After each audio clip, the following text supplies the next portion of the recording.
Glad you're with us on News Watch Oklahoma. Good evening. It's a different sort of evening, isn't it, Augusta McDonnell? It's a different sort of evening. There is, I think, a sense of unease in our community and across Oklahoma. We're all waiting to hear if Governor Kevin Stitt will, what his decision will be in terms of the life of Julius Jones, who is now on watch. He said goodbye to his family this morning, and his execution is scheduled for tomorrow afternoon. Now, we're trying to get a hold of a couple of reporters that have been in the Capitol all day. I think we have them, Augusta. Are they up? Okay, yeah, great. If you can go ahead and introduce, we'll bring them in here. Awesome. Anna Littlejohn and Tyreek Baker are with the Black Times OKC. They've been covering this story since last summer. And, I guess the two of you decided to come on together tonight just out of kind of sheer exhaustion.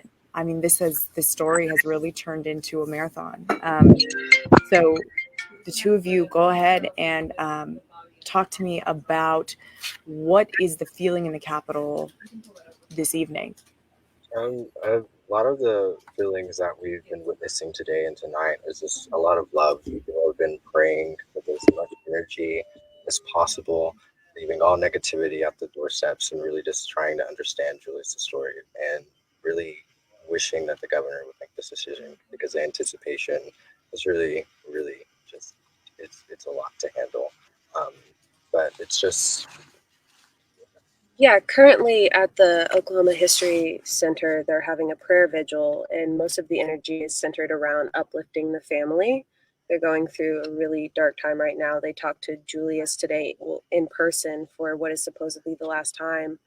So we can only imagine what they're going through, and everyone here just wants to do as best they can to support the family. And with the anticipation that people are feeling, there's still a lot of hope. People are not feeling discouraged. They really truly believe that Julius is going to home his family. Okay, and tell me who's in the Capitol? Who's in the Capitol? Who's been in the Capitol tonight and today, and at the governor's mansion? We saw lots of students walking out of metro schools and walking to the Capitol today. Who's there? Yeah, so earlier in the day, the coalition had showed up as scheduled. They arrived at 8 and they were going to leave at 5. And then about noon, we got word that just classes were walking out. And so we got on SAS and we saw about 100 to 150 people making their way down to the Capitol. And the rest throughout the day, representatives started coming in, and senators and pastors and commissioners, and literally people all over the city were joining. At the Capitol right now, I've been kind of chilling for the last 2 hours, editing and trying to upload content. So I haven't got a chance to head over there and check in. But we're outside right now, the prayer ritual from the governor's mansion, and there's a significant amount of people, way higher than I've seen the past 3 nights that I've been here. Okay, take me back to summer of 2020 when you began covering Jones's case, Jones's story, and where did this start for the two of you? For the two of us, a lot of our coverage was centered around the BLM protests that were happening post George Floyd, and really just calling that national conversation of how do we deal with police brutality in America. And then it got scaled down to what were our local issues, what's happening in our home states. And that's when we came across the Julius Jones case and just added it to our coverage, and we've been covering it ever since. There's been a very consistent amount of rallies and protesting around this since summer of 2020. And even extending to the huge march that they had earlier this year. That was a big lead up from marching around the city to doing 131 miles all the way to McAllister and rallying for that. So it's truly morphed into something that I don't think really anybody was prepared for. Especially when I first had heard the case, I could never think of being in this moment and feeling this feeling, especially witnessing his family go through the same thing. Okay, Anna. Yeah, so last summer, whenever we first heard about this, it was kind of, I wouldn't say passively, but out of nowhere sort of brought up at one of the protests, like free Julius Jones. If you don't know who that is, you need to look into the case. So it kind of gave us all a bit of homework and we looked into it. And like Ty said, the march earlier this year, 131 miles, we didn't, we weren't there for the majority of it, but for the very last mile, a lot of people from Oklahoma City and around the state went to McAllister to do the last mile with everyone. And that was just a surreal experience. It was a really large group of people. Most of them drove pretty far just to attend this. And it just kind of proves how much this means to people and how much they believe that he truly is innocent. Who are some of the national and international players, celebrities that have attached themselves to this case that you've heard about, or I mean, just kind of describe the attention that's been brought to Julius Jones? Yeah, there's a lot of attention. Over 6 million signatures have been signed on his petition, and not only that, nations are asking for his freedom. I believe it was yesterday the ambassador for the EU sent in a letter to the governor state asking or requesting clemency, and so that was a big step. These aren't just citizens calling for his freedom. These are nations asking for his freedom. And I believe the NAACP, the national organization, has called for his clemency. The ACLU, the Legal Defense Fund, and a few other organizations. But he's gotten a lot of attention, even to the likes of Kim Kardashian, who has been very, very vocal on his case. And Viola Davis also produced the ABC episode, The Last Appearance, which kind of was, I think, sort of the beginning of bringing this national attention to it. I'm not entirely sure when Kim Kardashian joined onto his case, but I know that it was fairly soon around the time that episode came out. So the nation has been watching for quite a while now. Okay. It seems there's not two separate conversations, but there's two different outcomes that could happen here. Some are asking for clemency, are asking for, Jones to be found innocent. And then there's also the potential that the governor could commute his sentence, which will ultimately change the consequences. And that kind of opens up the door for more legal action. And I guess for your coverage, what are you looking to next as we wait to hear what the governor decides? Or I believe if he doesn't announce any particular decision, correct me if I'm wrong, but the execution goes on as planned, correct? Correct. So in terms of best case scenario, I guess realistically from what we would expect from the governor is that he would commute his sentence to life with the possibility of parole. That seems relatively reasonable, and I don't really see what his good argument against that could be. And I also think it's going to be really important that, whatever decision he makes, he will have to live with this for the rest of his life. And people will remember from election cycles and throughout his entire life what he did, whether he made the right choice or the wrong choice. And so our coverage is going to continue just to expose the truth of what it is. And so that's our next steps. There's really nothing else you can report other than, we're waiting to see if the governor is going to make this decision. Okay. Anna, Tyreek, thank you so much for joining us tonight. And I wish you both some rest and recovery. And thank you for your work reporting and covering this issue. It's very important to have, witnesses and people documenting for all of us. So thank you for your work. Yeah, thanks for having us. Thank you so much. Okay, you guys have a good evening. You too. They're right in the middle of it, Augusta. They're right in the middle of it. And I think this has been really grueling for the reporters who have covered it, and not just for the reporters, for the families. I mean, it's been 20 years of an open question, an unfinished, issue for the Howell family and for Jones's family. And now after 20 years, I believe there's over 500 court filings in his case. We're coming down to a question of, clemency, which is what many of his supporters want, which is, innocence for Jones, or commutation, which I've been doing a little research because this is a bit complicated. The governor could choose to basically do whatever he wants at this point. He could decide life without parole.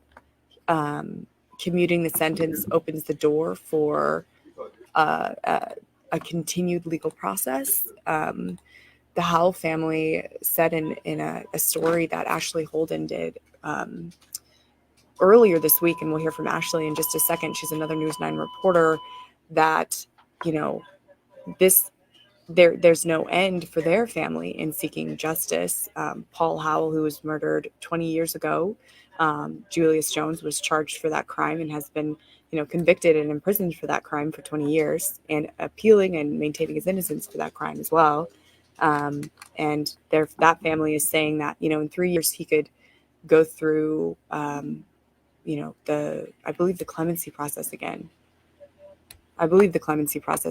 So I think both families are seeking justice, of course. Let's just for a second go over what some of the options the governor could do. He could grant clemency. He could grant a life with the possibility of parole. He could commute it to life with the possibility without parole. And if he doesn't do any of those things, the scheduled execution will commence tomorrow. Ashley Holden is a News 9 reporter. She's been covering this kind of really at the heart of this case, which is with Paul Howell's family. And Paul Howell was a businessman from Edmond, and Julius Jones's family, who have been advocating for his innocence. And she had some really thoughtful comments today. We talked about 24 hours before the execution is scheduled to happen. Scott, let's go ahead and play her reflections on this case and the experience of these families. It's been a long, this has gone through so many different legal channels. When you're talking about the Pardon and Parole Board, we've seen Julius Jones be the first death row inmate to go through the commutation process.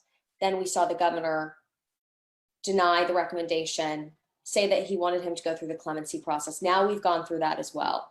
I'll tell you from the House perspective, they feel like the cards are stacked against them. They feel like the Pardon and Parole Board made up their mind long before they even got into the room. It felt like a little bit of deja vu to watch the clemency hearing compared to the commutation hearing. We ended up with the same result. And even members of the Pardon and Parole Board said, I feel the same way as I did when I voted during the commutation hearing. So we have seen, though, this board, is put in place by the governor. So you are really seeing this whole process play out, and now this decision goes back to the governor. So it's interesting. Interesting is not the right word. It's difficult as someone who doesn't have to make the decision to think about making the decision, to have all of this play out, all of the different appeals, this go through all of these different processes, and now it is up to one person.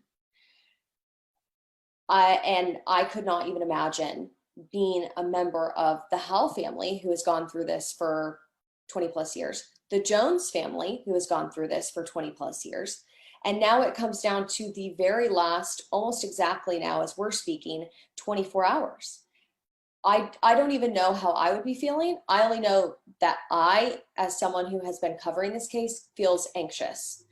I have zero control in what happens, and I'll cover obviously what happens, but I can't imagine how they're feeling, because I am feeling anxiety. Oh, that's pretty palpable right there. Listen, Ashley, she's not anywhere near what you would call like my age. She's been around. She's young. She's been around though as a reporter. Yeah. And I've worked with her on some stories before. Okay, I've not seen her that anxious before. Yeah. Yes. I think she is watching. She actually texted me.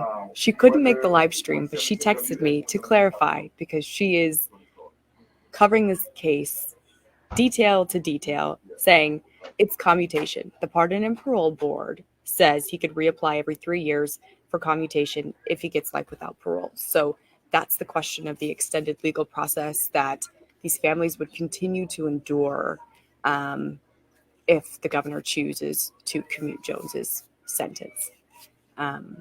Worth noting that there is still there's the lethal injection protocol that's used for the death penalty in Oklahoma is being challenged in court and goes to trial in February. And so a lot of the concern around this case is about the rush that some are saying is happening when you know, the reports of how John Grant was executed 3 weeks ago were disturbing, and medical experts, although I should say the Department of Corrections says everything went as planned, medical experts have said otherwise and suggested that the first drug, midazolam, that's used as a sedative, is being used inappropriately and in doses using a 500 milligram dose of midazolam, which is that first drug that's injected into the inmate. There's no research on the ways that drug actually affects a human being at that level because it's never administered at that level in a medical setting. So it's kind of so John Grant 3 weeks ago was reported by an AP reporter and a couple others in the room to have vomited. And he seemed to have vomited after that drug while he was trying to breathe, which suggests that the sedative wasn't used appropriately by some of the medical community. So the question of whether or not this drug protocol is cruel and inhumane, which is a constitutional question, is not decided yet. And that's one of the big concerns with the timing of both John Grant's execution a few weeks ago and Julius Jones's potential execution tomorrow. So for a lot of folks, they do not remember, speaking of old, I'm old enough to remember when there was no death penalty in this country by the Supreme Court. I remember that there was, in fact, I put this out there for folks so they can remember the name of the inmate that was the first person executed after the death penalty was reinstated in this country. His initials were GG, by the way. And Tommy Lee Jones played him in the movie. That's how long ago that was. So one of the things, there was something happened today. Okay, so the Pardon and Parole Board did a ruling today. They recommended clemency for a fellow by the name of Bigler Job Stauffer, Stauffer, however you want to pronounce that.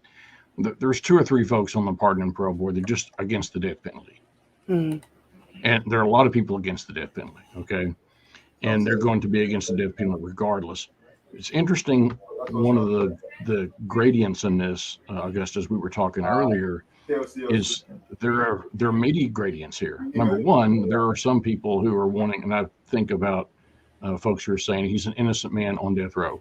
There are a lot of people that are against the death penalty that I've talked to that go, well, they think he's guilty, but they don't want the death penalty. So right. It seems that the media has lumped it into 2 camps. The Pardon and Parole Board today, even the people who voted for clemency today said this guy's guilty, period, and he's lying about what was happening here. Mm-hmm. So the Julius Jones case has so many different variations here. True. I think that folks like you and Storm and Ashley have done a great job, but there are so many people that are confused about what's going on here. You just went down the list of things that could happen.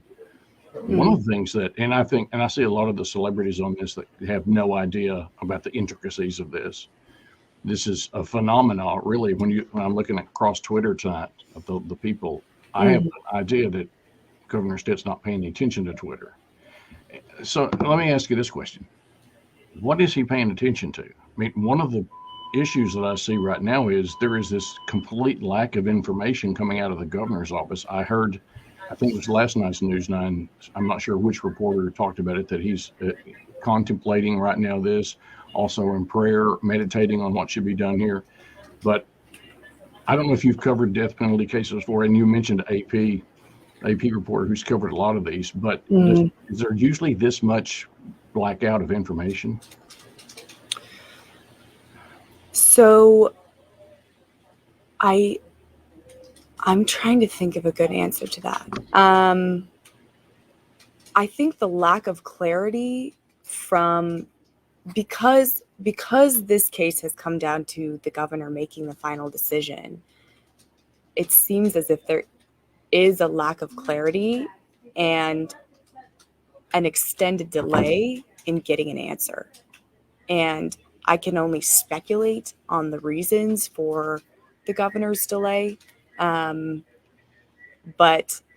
I think he's still within his rights to not respond at this time. I mean, I think it's just a matter of, what's best for the case and for, a community and a state. I think everybody's eyes are on what's going to happen in McAllister tomorrow.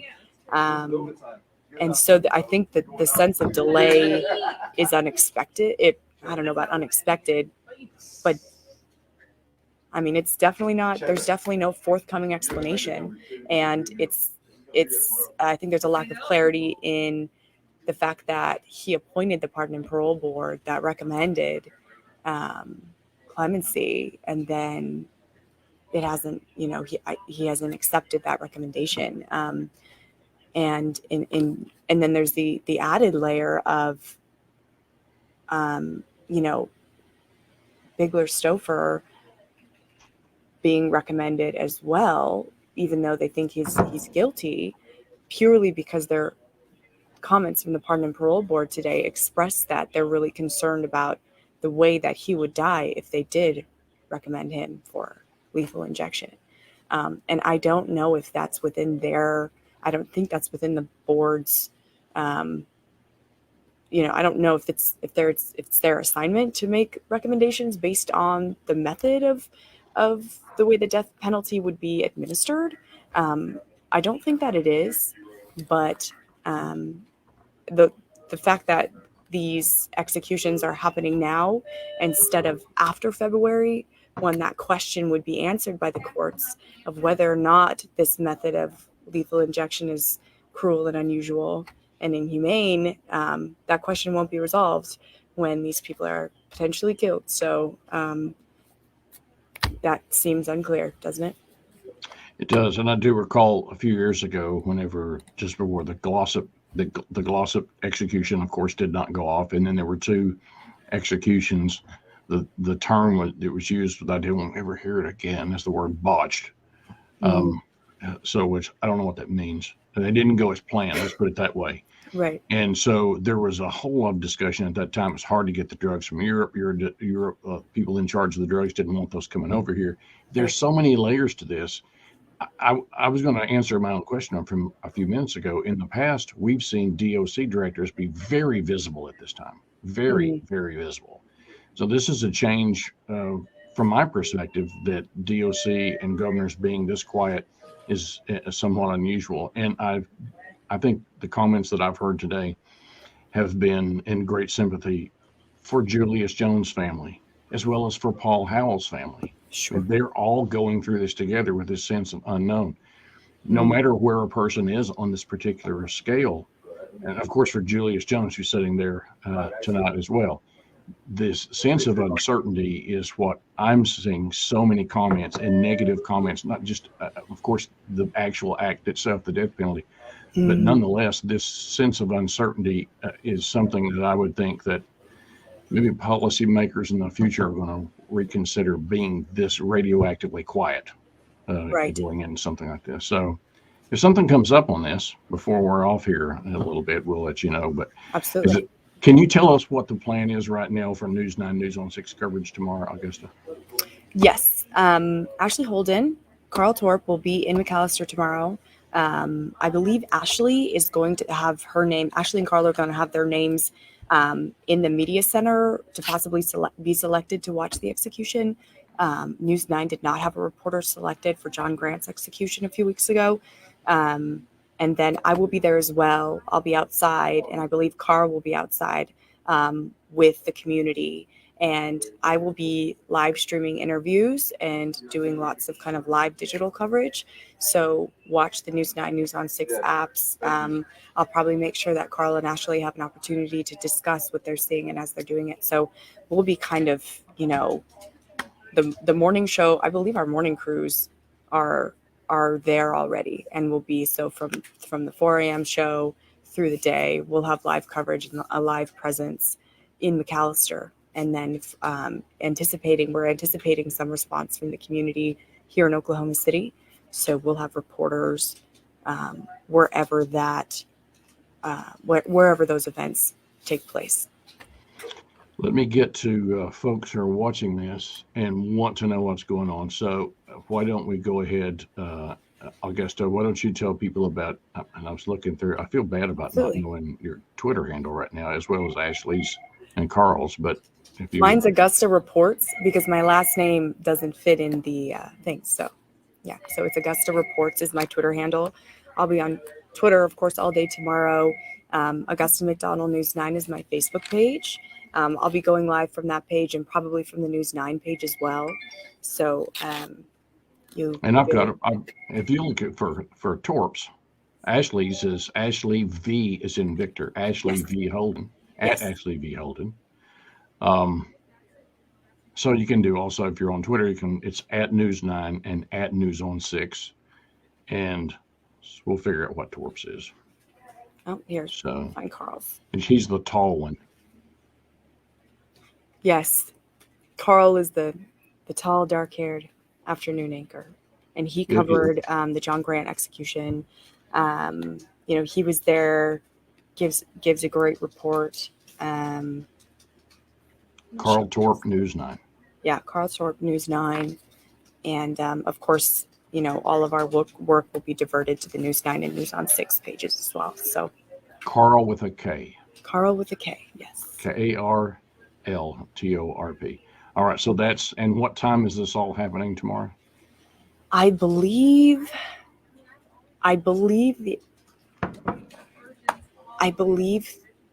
2 p.m. or 3 p.m. is the actual scheduled time of execution, unless, let me confirm that. All right, we'll find that out. Unless there's a decision from the governor. Okay, it's at 4 p.m. So Okay. The governor could call at the last minute tomorrow at 3:59 to stay the execution. He could do it that late, but 4 p.m. Someone called today or said he has to do it today. Haven't you watched movies? The governor comes at the last minute. And That's how the this thing. works. And there are, stories of inmates going through getting their last meal like 2 or 3 times, saying goodbye to their families 2 or 3 times. And I think I've actually been kind of reflecting on the question of why is this so, when leading up to John Grant's execution a few weeks ago, who had a lot less, he had stabbed a kitchen worker to death while in jail. There was no question of his guilt or innocence. It was a different conversation, and there was less coverage of less public following on his execution. But I felt the same sense of unease, because I think we tend to feel that death is an unexpected event. Death is something we report on death all the time here, almost daily. But it's the fact that this time and date is planned and expected that I can't quite personally wrap my mind around in the same way as I think about, say, a car wreck where somebody's killed, something along those lines. So I think there's a lot of unease in the community, and I'm actually getting a text from Tyreek Baker right now. He's saying things are getting really tense at the Capitol. He's sending me videos. So I think there's going to be some developments during this show, what's going on at the Capitol. Augusta, if you have a chance, if those are MP4s, Yeah. ship them to that email address that we were working with a while ago, and I'll try to put them up. Okay. Okay. Yeah, they've got barricades up. There's police there. I will send this to you, and Okay. we'll get this in the show. We'll see how that works out. All right. So what we'll do is I need Edge to go away. Thank you. Let's change to a different topic Okay. for a little bit. Let's do. Sounds good. There was, I got to tell you, a couple of things that have happened with the Biden administration. One is that they have been, I think Democrats in particular, is this infrastructure, and there's still the Build Back Better, which is 1.5 trillion, something like that, the companion bill the progressive have been holding out on. If there was a criticism, and it's easy to sit in the cheap seats and throw the peanuts, but the point is that if there was a valid criticism of what has been happening with these two bills over the last 6 months, it has been that there has been a concentration on the amount, the numbers, which I think Republicans have been really good at exploiting. That's the most expensive bill. What they've not done, they being the Democrats, is they've not explained what was in it. And as we've seen over the last 2 or 3 years, Republicans like to spend money too. So, they try to make their points. And you remember with the first big stimulus bill, there was a Republican president, Republican Senate, Republican House. And so, no, it's a Democrat House rather. But the fact is, bipartisan, they'll spend the money, and they're going to spend the money here. One of the things, as I get ready to introduce the guest, Augusta, is when we started talking about this bill, it became pretty clear that the members of our delegation, all of whom are Republican, were going to vote against. And so privately, my conversations have been, well, are you going to send the money back? Well, you know what the answer is. Huh? It's more like the little red hen, right? So no, Right. we're going to spend every nickel. And what I was struck with several months ago is when I was talking to Representative Logan Phillips. Now, Logan Phillips was elected 2 elections ago. He defeated the Senate, the House minority leader, and he didn't spend a nickel. He signed up and won. And it was in the Signal Corps, in the military. Speaker McCall anointed him as the go-to person on broadband issues that we have in Oklahoma. We are one of the worst states in the nation, 48, 49, take your pick of whatever poison you want as to how bad broadband is in Oklahoma, largely because we're very rural, R-U-R-A-L. And so when we started talking with Logan about it, I think I had him on hot seat, Augusta, and I asked him that, and I said, you still going to spend the money if your colleagues are against it in the federal delegation? He goes, every nickel. So I interviewed him today, and I said, you going to send the money back? He said, no, we're going to spend every nickel. Now, where we had been, and it's interesting, I saw a story just before we came on the air. I was reading a story, I think non-doc, about this discussion now about the Oklahoma County facility, where that some activists were pushing back on the reports that actually we broke this about 3 weeks ago with Commissioner Mon saying we've made all these improvements. And the story basically was responding to Mon doing an op-ed in the Daily Oklahoma. Well, he was on here way before the op-ed talking about the very same thing. We had video of that, and he detailed that. And what has happened, and people have reached out since that to say, okay, well, the infrastructure is one thing, but there's also the services. And remember, there's a lot of folks there that have mental illness challenges, physical challenges, health challenges. Tulsa has taken this on. Most observers, I think, that are unbiased look at it and say Tulsa's doing it a little better, or maybe a lot better. But the facility down in Oklahoma County is a problem, and people don't want to hear this, but sooner or later, Oklahoma County is going to have to give themselves a new jail. Yeah. Bottom line, okay? So one of the things that has been discussed is with Jeff Dismukes with Oklahoma Department of Mental Health and Substance Abuse Services, when we started discussing after the infrastructure, what do you do with the building? How do you deal with the folks down there? Because remember, the notice is always the narrative. It's the largest mental health holding facility in the state of Oklahoma. Well, then what kind of services are you delivering? And a lot of folks, North Carolina does a great job, but a lot of experts will say you can't deliver mental health services in a correctional facility. That's all above my pay grade. The point is there's a bunch of infrastructure money coming to Oklahoma that could impact mental health, general health in areas. We talked with the docs on Monday night about telehealth. So I'm saying all this to set this up.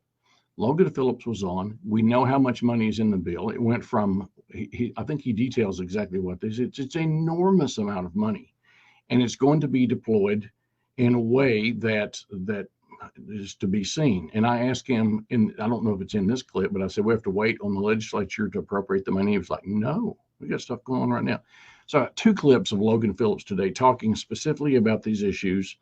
And for folks who weren't here Monday night, I've got a couple of clips of Jeff Dismukes talking about what might be done to impact our mental health numbers, and specifically what might happen in terms of incarceration and how we might not have to have so many people with mental challenges in those facilities. It's a long debate. We all know that's you don't get to it quick.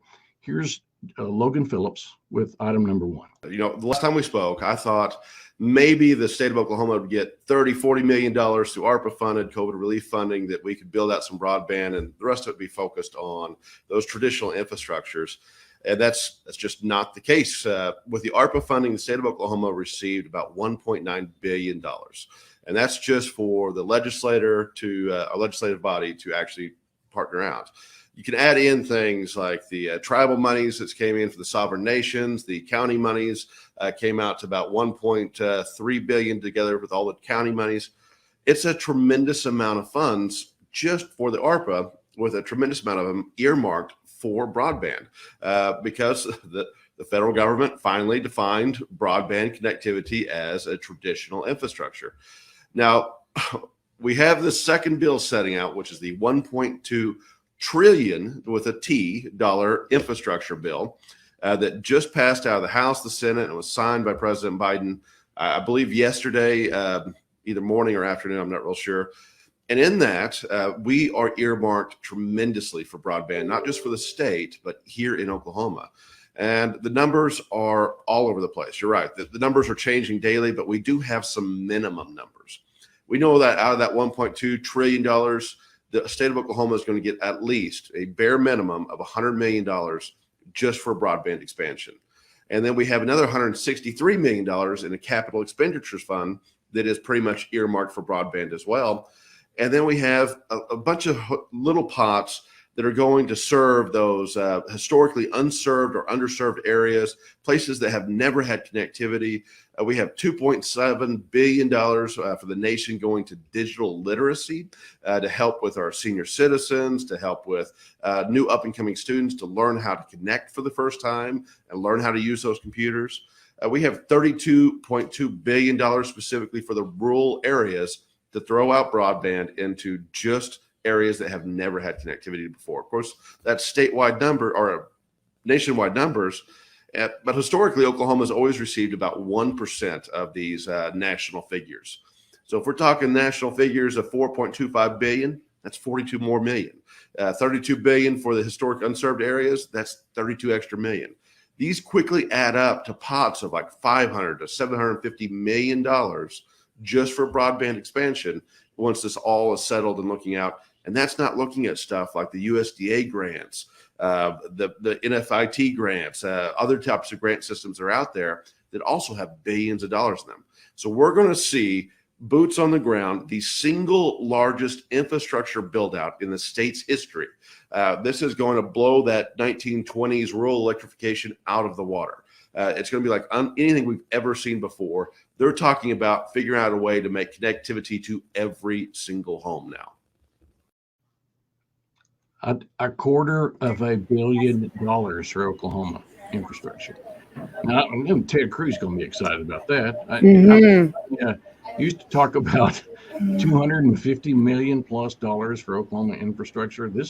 Remember when they loosed the dam in Oh Brother Where Art Thou, and they all, at the end of the movie, they hooked the wire up.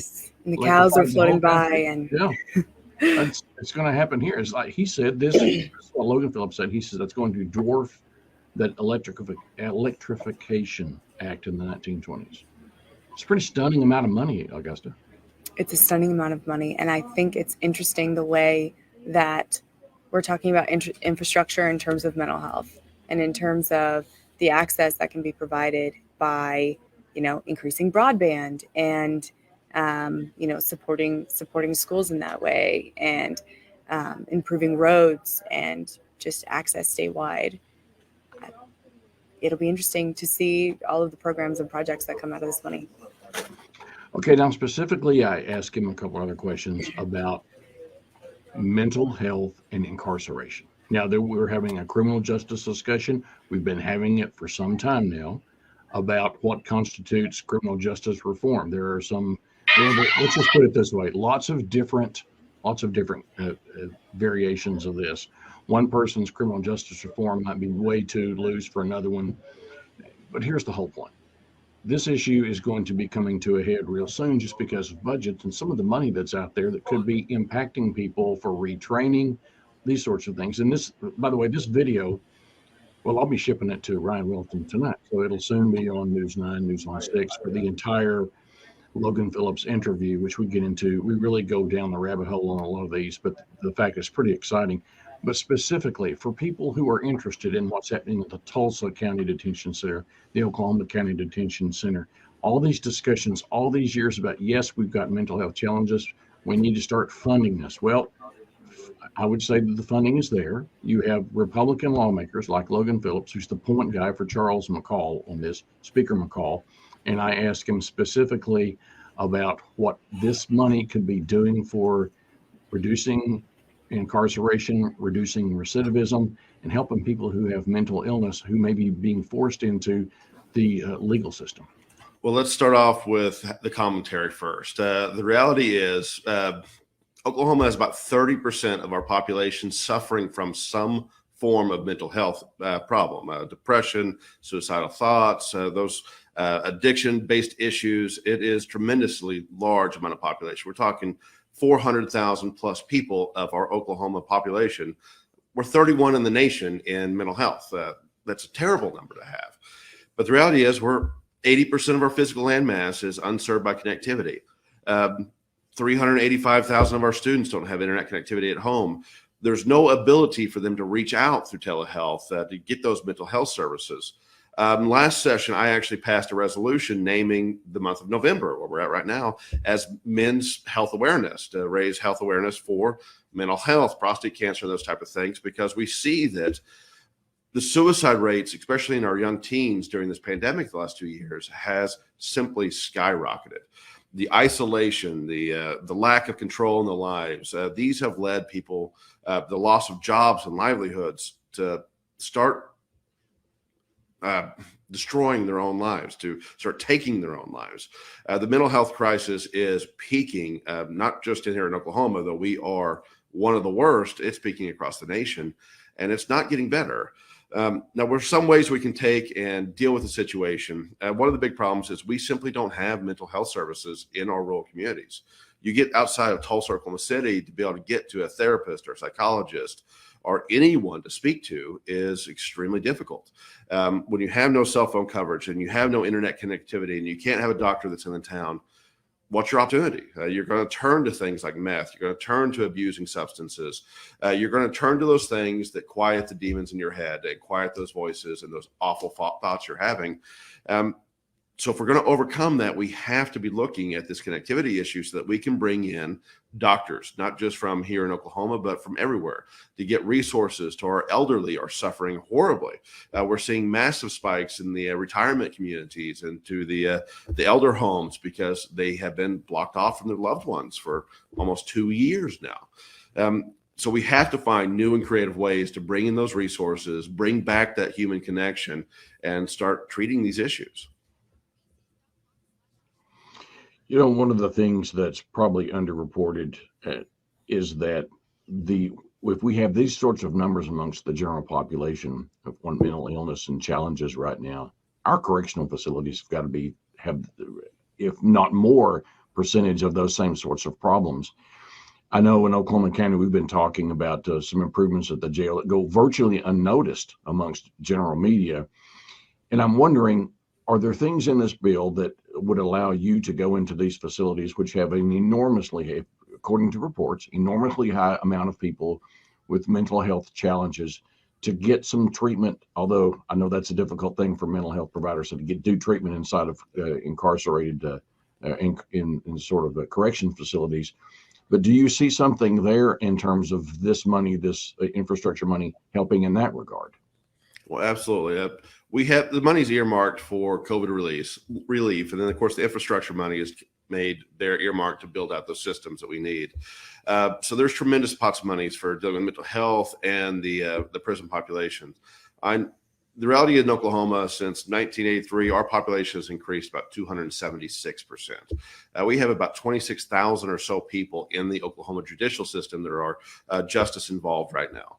And you're right, the mental health issues there are tremendous. But the depression issues are the same just in our population with higher numbers. The lack of hope is a huge thing. So one of the things in the ARPA inside the COVID is ability to create workforce programs. Some of those prisoners, to help with recidivation rates, we can actually create employees from them, train them to skills so that when they get out of prison, they have hope of a better life, that they can become contributing members of society. In the tech field, we have negative 22% unemployment rate right now. There is nothing stopping one of our justice involved individuals from learning how to run fiber lines, learning how to do cutting edge broadband and connectivity technology, getting out of the prison and having a career path that is successful. And we know that if you can get somebody to work, that they're making money, they're being successful, that their children are going to be better off. There's going to be less likelihood of that multi-generational justice involvement. So there's fingers of this that's going to go and branch out in a variety of different ways, but there's absolutely money there to help in the prison populations, to break down those recidivation rates and help that particular population get to be members of our society. Money talks. Yeah. I'm not sure that it's sunk in just how much it's going to be for the state in the areas we have some problems. Can I play one quick clip, Augusta, from Monday night? Absolutely. That we didn't get to with the docs, and I was kind of pointing at the stories that we have, which, we tend to be in the media, we tend to gravitate towards the loud stories. And that's just kind of the way it is, and that's where everybody gravitates, right, to the coverage. Some of the quieter stories you don't see as much. That's what when News 9 does the stories about some good news and things that are going on that normally don't get covered. One of the things Jeff Dismukes, who was on with the docs on Monday night, Oklahoma Department of Mental Health and Substance Abuse Services, saying, we've got to hear people like us. We've got to be doing a better job in telling the success stories. The failure stories always get there. A person gets out of jail, they go commit a crime. It's interesting what he had to say. And he wasn't really pointing at the media. He actually kind of defended the media. But this is a real short clip, but he's talking about the wholesomeness and the goodness of stories of success and why we need to concentrate more on those, because they lift other people up. Here's that bite from Jeff Dismukes. Well, I always want more attention to these issues. And it's not all in the media. There are a lot of us within our world. We need to do more, really talk about those good things and get that out and share that with people. Certainly, you've done quite a bit to bring those positives out, but it's important for us to maybe engage more within the community, talk to people, help them to break down some of those barriers, the things that are blocking them from getting care.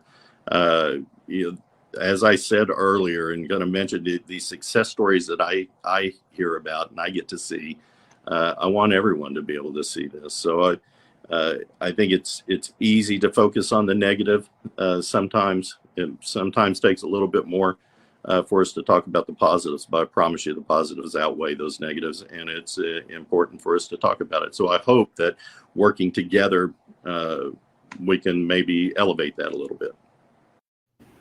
I hope so too.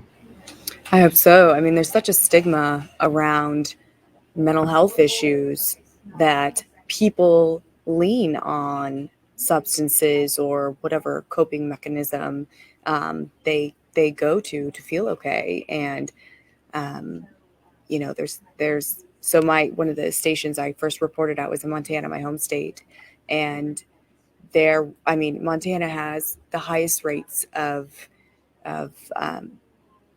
suicide, alcohol abuse, veteran suicide. It's just, it can be a tough place to access mental health care. And it was about 2017 where it seemed to me, as kind of a young reporter in that area at the time, that there was a big push for telemedicine. And there's some rural aspects of Montana that mirror what we see in Oklahoma. You know, in the winter, you don't want to drive for an hour and a half to try and see your counselor, to see your therapist, to see whoever manages your medications. I mean, there are some very basic access issues when it comes to mental health care that we don't tend to think about. And that's after, you know, somebody takes the time to get themselves care. And there's a lack of providers in rural communities that lead to long wait times. People who need help now have to wait 2 months after they get to the point that they're even able to ask for help. And, you know, the community can do a lot to resource and to kind of put their arms around people with mental health needs, which is every adult at some point in their life. You know, it's everybody at some point in their life. So it's cool to see, you know, those investments coming into play. And sometimes it comes down to, can you Skype with your psychiatrist? I think psychiatrists have to have a face-to-face call with somebody to prescribe a medication. I think that's the law. I'd have to check in Oklahoma. It was the law in Montana and the law in California when I did different reporting there. So to access telemedicine, which opens up, you know, a range of availability for people all over the state, some of these broadband issues and, you know, just infrastructure questions could play a big part in supporting better mental health care. Yeah, rural states, it's tough, but it could be worse. You could have been from Wyoming. That Kevin Costner guy is really mean. But that's on. That's a different one. So, all right. Well, what a great place to grow up in. Well, Oklahoma's a great place to grow up in too. We've just got some fundamental issues that have to be solved, and a lot of it has to do with our health outcomes. And so maybe this is a good start. I do appreciate Logan Phillips for taking time this morning. That entire interview is going to be up on News 9 very soon. We'll tweet that out, put it on our page. Any last thoughts before we sign off, Augusta, on what you're hearing tonight on the Julius Jones situation? Anything new? And then if you would also, the second half of that question, to remind viewers about what's in store tomorrow. Yes, I do have some new things, Scott. I was trying to send you this file, but honestly, by the time we export it, download, etc., things may have changed. So we're getting reports that somebody was arrested at the Capitol. And so the video that I saw, just go on the News 9, go, you know, check out News 9. We have reporters and photographers headed to the Capitol and the governor's mansion now. I think I think there's going to be some activity in these crowds this evening. So we have reporters there now, and tomorrow we'll have teams in McAllister at the penitentiary from our 4 a.m. shows on up. So execution is scheduled to happen at 4 p.m. And I think there's going to be lots to be paying attention to between now and then after that into the evening hours as well. So definitely check on the News 9 app, News on 6 apps and digital, and of course catch the newscasts. You could go on those if you have Roku, Amazon Fire Stick, Apple TV. Yeah. So if you go on to the OTT aspect, you've got one of those TCL TVs. We've got them all over the place here, and put those OTT apps. You can, by the way, you can watch the 6 a.m. News on 6 news, right? If you see what's going on in Tulsa. So you've got to do that. It really connects our world. All right, that's what we have for tonight. Augusta, thanks so much. Pass on to Ashley our appreciation for her taking her time. I know that she's not going to sleep tonight. Most of our reporters down there that are headed that way are not going to either. And our prayers with all the families on this. This is excruciating. It's excruciating. It is. It's the sort of thing that's tough to take. There's a great division in the community about this. I understand. I hope that everything down around the Capitol tonight's peaceful. Yes. And so do appreciate your helping us out tonight to get us a good handle on what's going on. So for Augusta McDonnell, I'm Scott Mitchell. We'll see you next Wednesday. We will have an event. I know it's Thanksgiving Eve next Wednesday. Mm-hmm. So, have some pumpkin pie and whatever toddy or hot And a coffee or dose whatever. of news. Yes. Yeah, we'll get you a dose of news. A dose of it. All right. Thanks very much, Augusta. Thanks you, to our Scott. viewers. See you next week. Yeah. See you next week.